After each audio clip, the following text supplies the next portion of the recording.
All right. Well, let's look at Psalm 77 tonight. This is to the choir master. It's according to Jeduthun.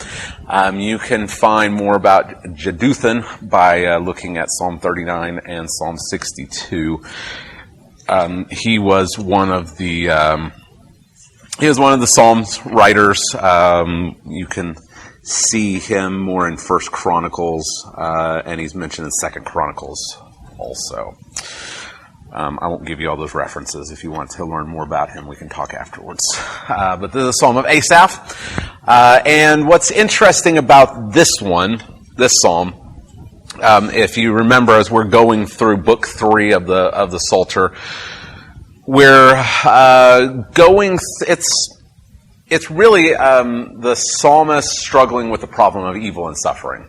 So the mountaintop of Psalm 72, where God promises that this Davidic king is going to come and he's going to rule over all the nations and he's going to bring universal peace and the nations are going to bring tribute to him and long shall he live and these great promises about the Messiah. And then you get Psalm 73 and the psalmist looks around and is like, this ain't it.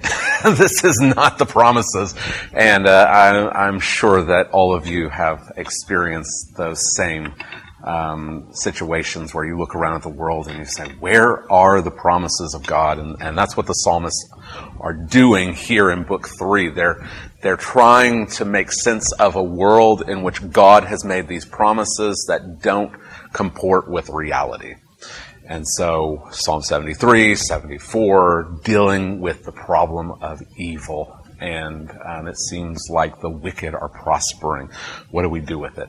So the psalmists are dealing with it, and they come up on this mountaintop peak that we saw last week in Psalm 76.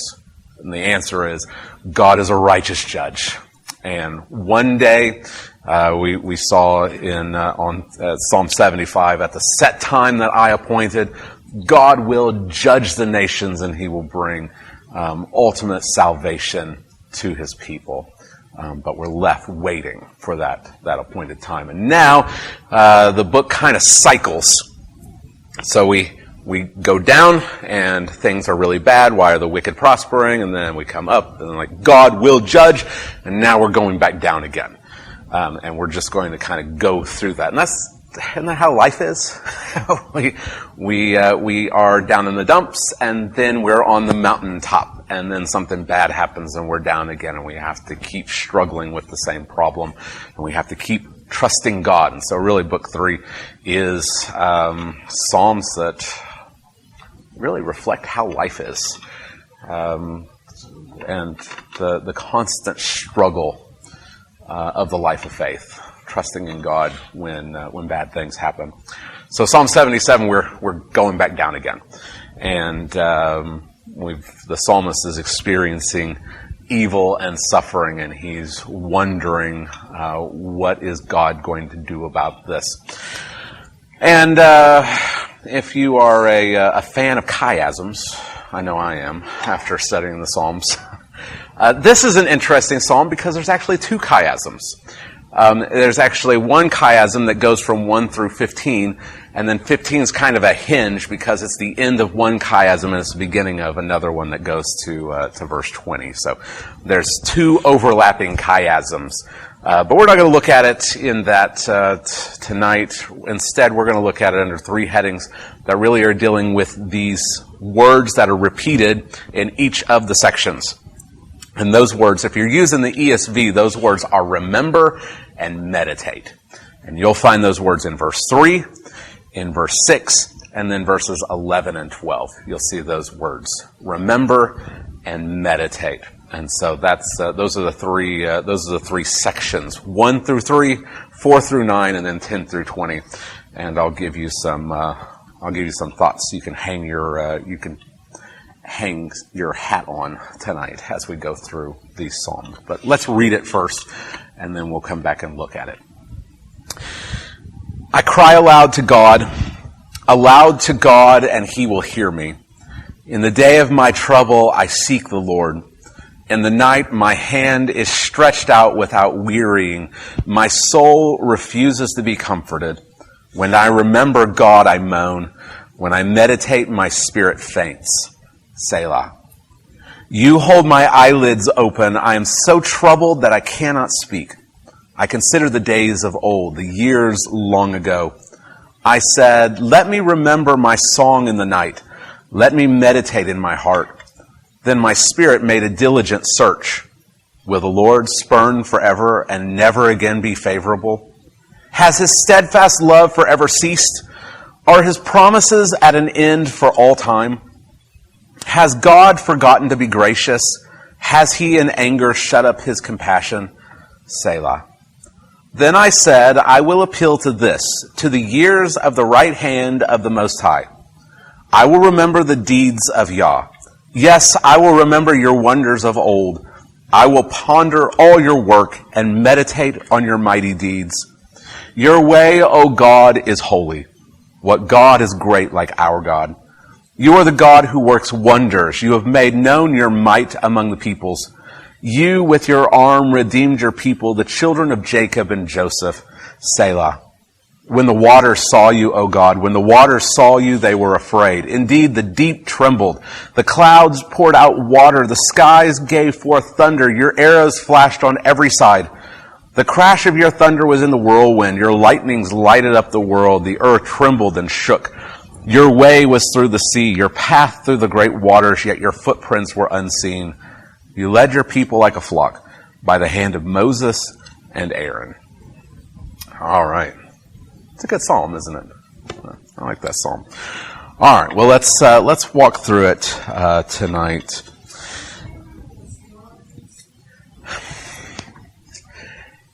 It's debated.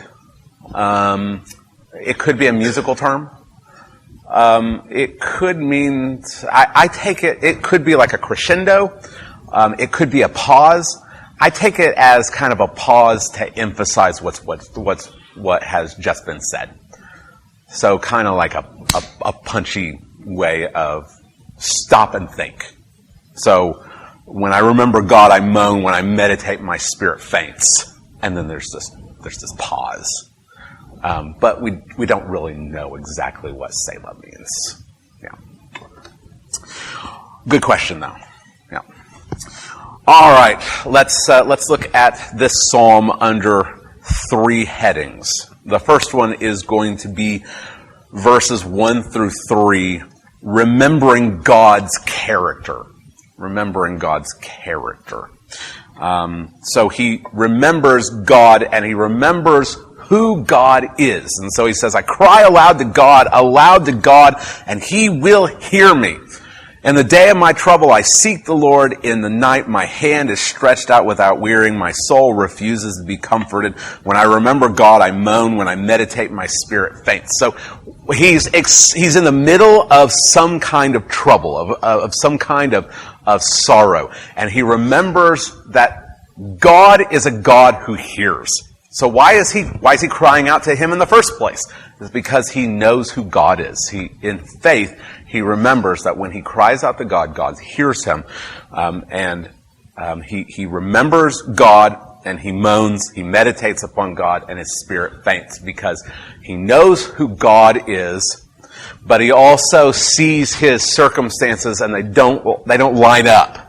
They don't line up. So he's crying out to God because he knows God's character, but he looks around at his circumstances, and it's like the remembrance of God, of God's character, it wounds him because reality doesn't match what his theology tells him about God. He knows that God is a good God. He remembers that God answers prayers. He remembers that God makes promises, and he looks around and he says, it doesn't look like any of this is true. If you've ever tried to pray and it feels like your words just hit the ceiling and bounce off, that's what he's dealing with right here. He's dealing with the fact that I know that God is a God who hears prayers and answers, but it doesn't seem like he is.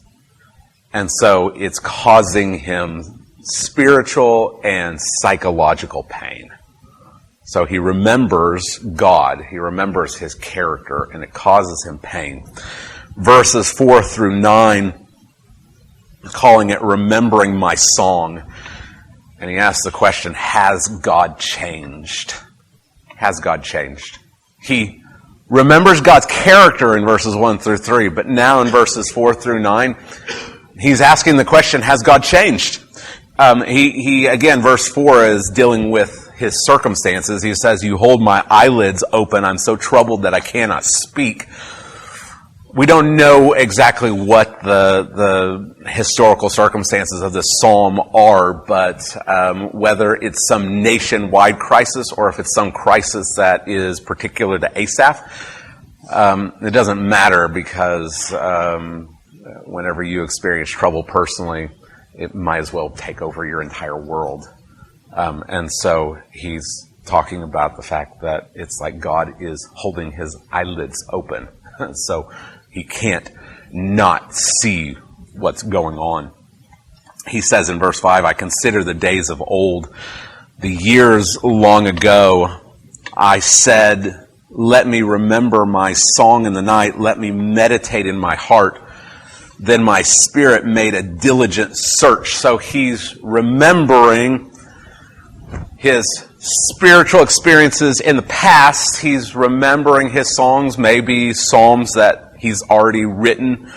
The writers of the psalms, they were choir directors in the temple. They were the worship leaders, so they were the ones who would write the worship music that the people of God are singing. And so he's saying, let me remember the things that I've written about God in the past. And he says, my spirit made a diligent search. And then he comes out with verses 7 through 9, and he says, will the Lord spurn forever and never again be favorable?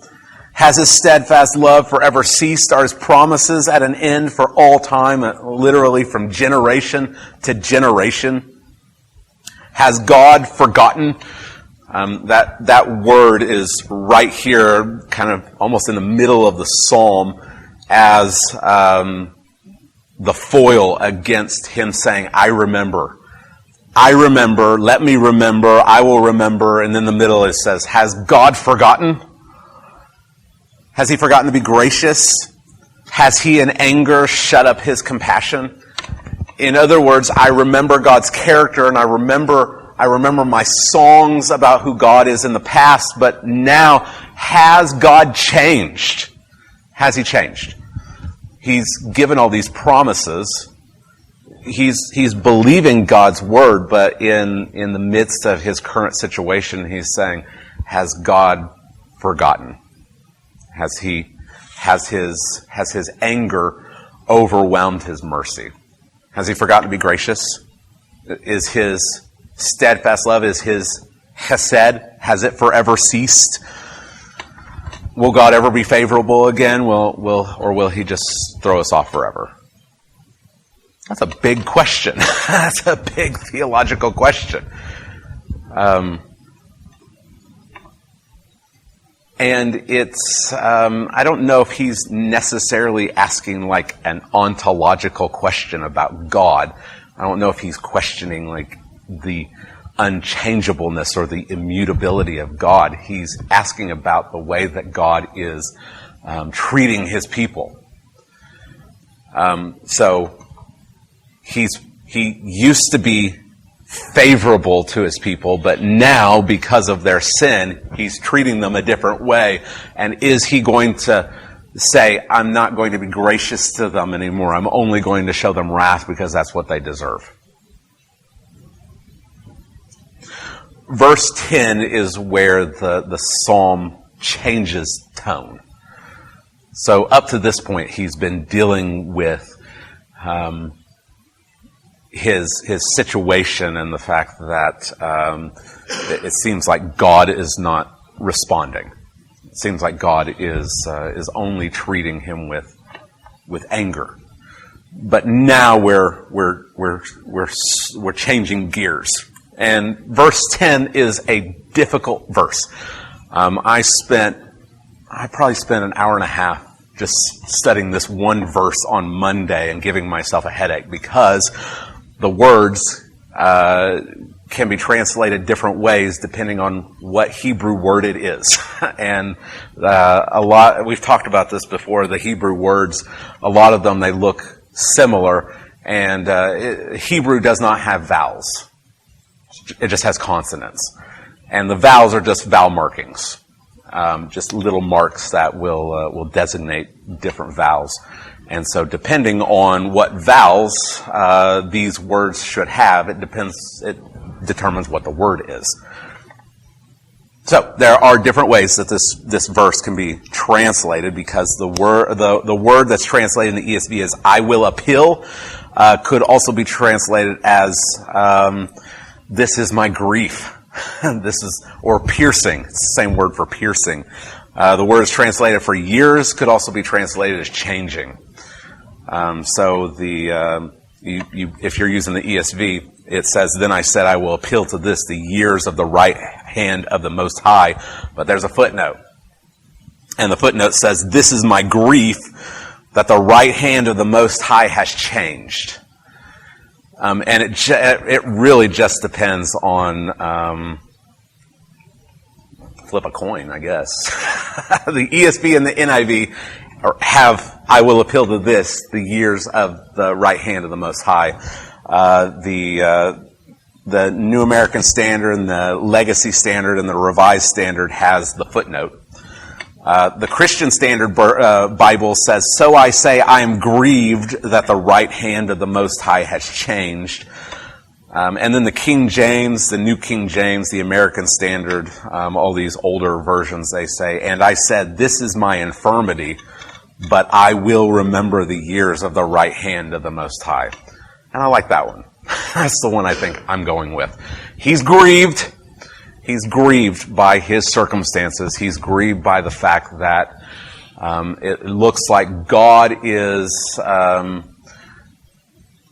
he's not responsive. It seems like God has changed in his purposes. His promises have now become null and void. But he says to himself, "I will remember the years of the right hand of the Most High." And so we've got this hinge verse that takes us from his present situation to his remembering his theology.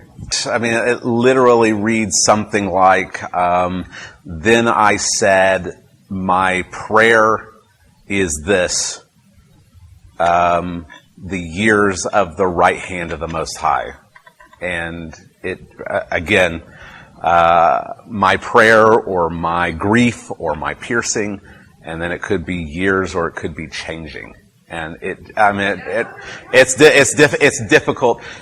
Interesting, the Septuagint, which is the Greek translation of the Hebrew Old Testament. So you've got these Jews that are translating the Hebrew into Greek.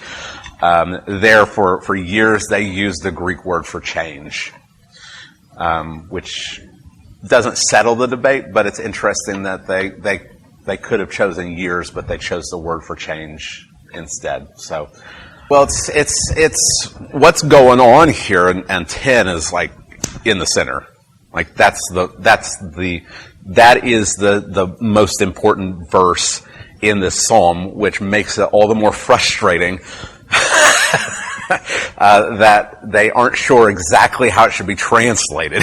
And I looked it up, and I'm not a Hebrew scholar at all, but it really does come down to what are the vowel markings.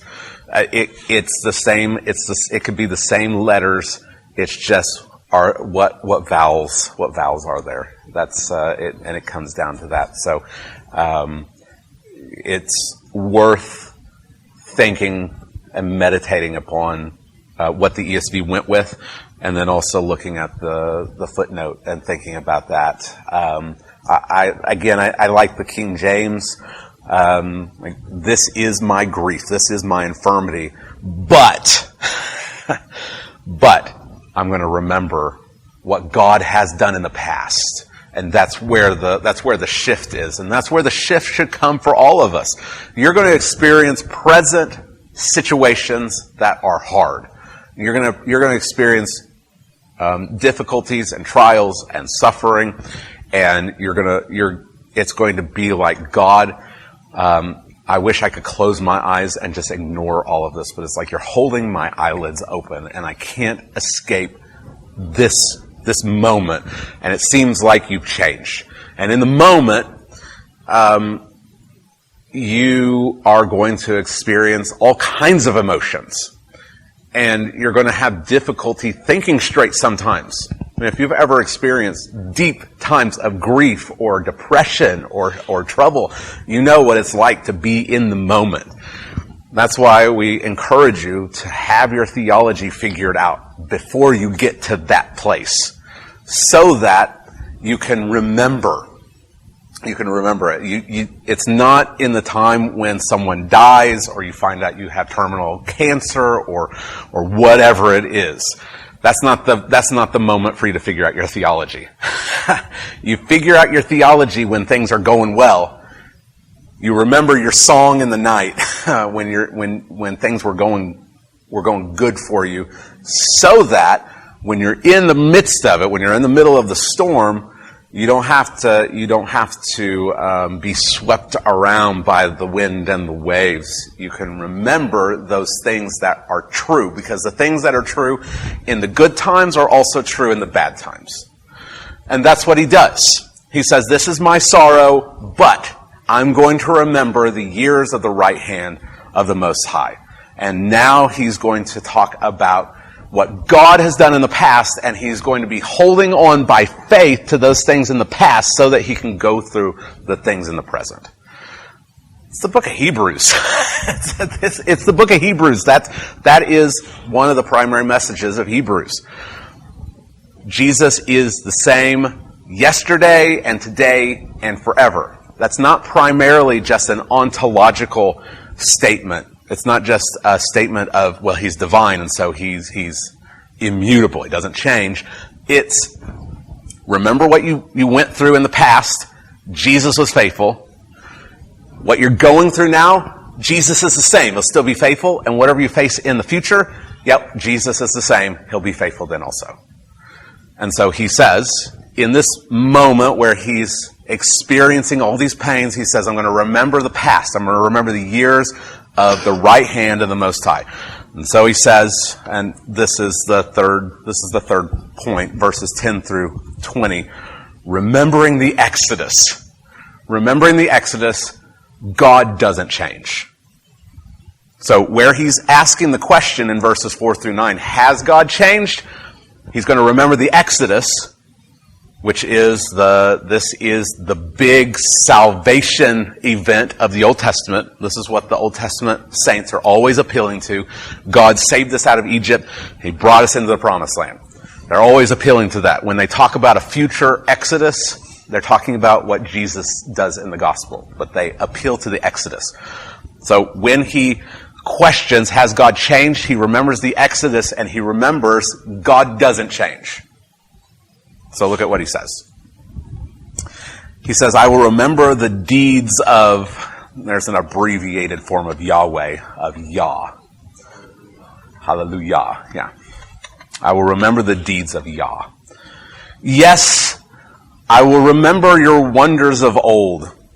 I will ponder all your work and meditate on your mighty deeds. And there's those words, those key words of I'll remember and I'll meditate. What's he meditating upon? What's he thinking about? And these are intentional, right? Like these aren't just wandering thoughts. Like he is intentionally remembering. And then as he remembers, it's not a passing thought, he meditates upon it. What's he meditating upon? Your way, O God, is holy.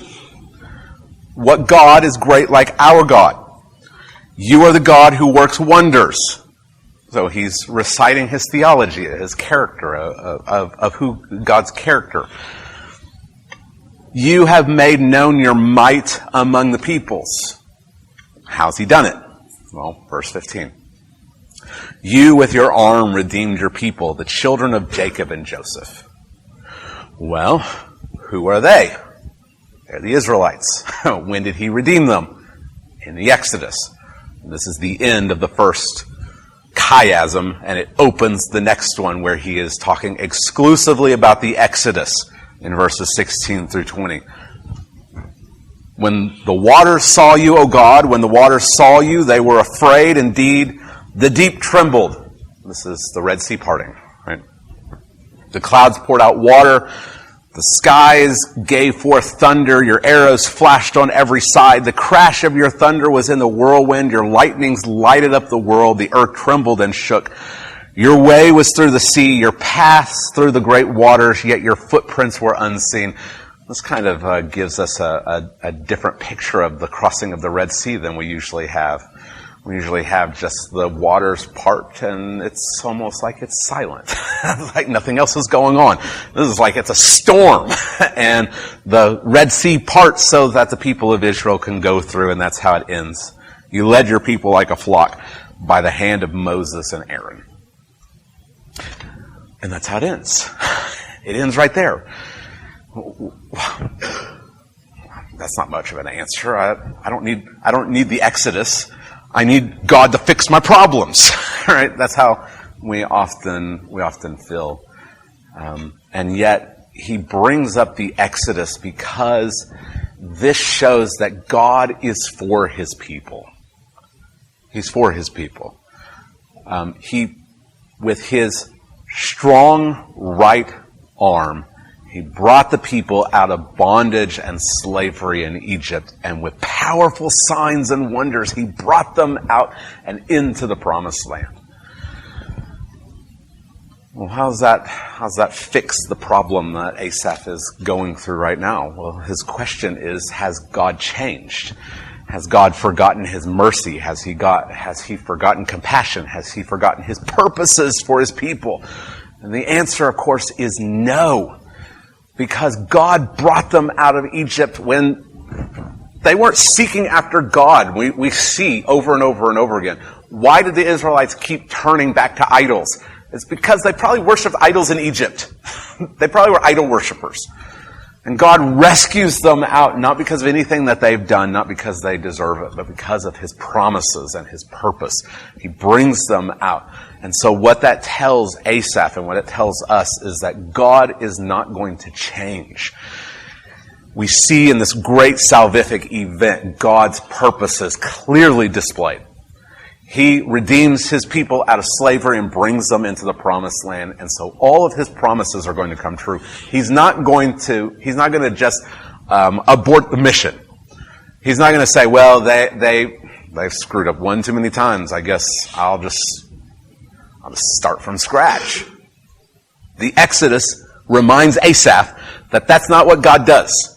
God has started his purpose to fulfill his promises to his people. He's going to. It doesn't matter what the present circumstances are. And we've got something even better than Asaph had. Because Asaph looks back to the Exodus. We look back to the event that the Exodus was foreshadowing. We look back to the cross. If Asaph can take comfort knowing that God rescued his people out of Egypt, how much greater comfort can we, God's people, have knowing that Christ died for our sins? That our Passover lamb has been slain for us. That God he's bringing us into his rest. Not a piece of land by the Mediterranean. He's bringing us into his promised rest, the new heavens and the new earth. He's bringing us into this city that's not built by human hands, it's built by God. What greater comfort can we have? God isn't going to abandon you in the middle of your hardship and your suffering. Because he's redeemed you, and we know that, just like Paul says in Philippians chapter 1, verse 6, that he who began a good work in you will bring it to completion on the day of Christ Jesus. And so this psalm reminds us that God's purposes for his people don't change. The present situation, the things that our eyes see and our ears hear and our bodies experience, don't change that reality. And we know that because of the objective truth that God has saved his people in the past, and he is going to bring all of his promises true in Christ. And so no matter what you're going through, you can take great comfort in knowing that your present circumstances don't change the objective reality that God is for you. And he's shown you that in the past as Christ hung on the cross for you. And his death is on your behalf, and his resurrection is on your behalf, and his glorification is on your behalf, and he is going to lead all of his people into God's promised rest. And that is true. That's true no matter what. All right. So I hope that you guys will take courage and comfort in that. I hope that you will you will have encouragement no matter what you're going through. That if God is for us, who can be against us? Right? He who did not spare his own son, but gave him up for us all, how will he not, along with Christ, give us all things? That's good news. That's the promise and the hope that we have in the gospel. And by the end of the psalm, Asaph's situation hasn't changed. There's no indication that he's like, well, everything's sunshine and roses and puppy dogs now. No, the situation hasn't changed, but Asaph's perspective has changed. And his perspective has changed because he's trusting in the promises of God. And that's what it means to be a person of faith. It's not to hope that your circumstances are going to change. It's to hope in God. And we have this sure and steadfast anchor for the soul that holds us fast to the throne of grace because Jesus has gone there for us.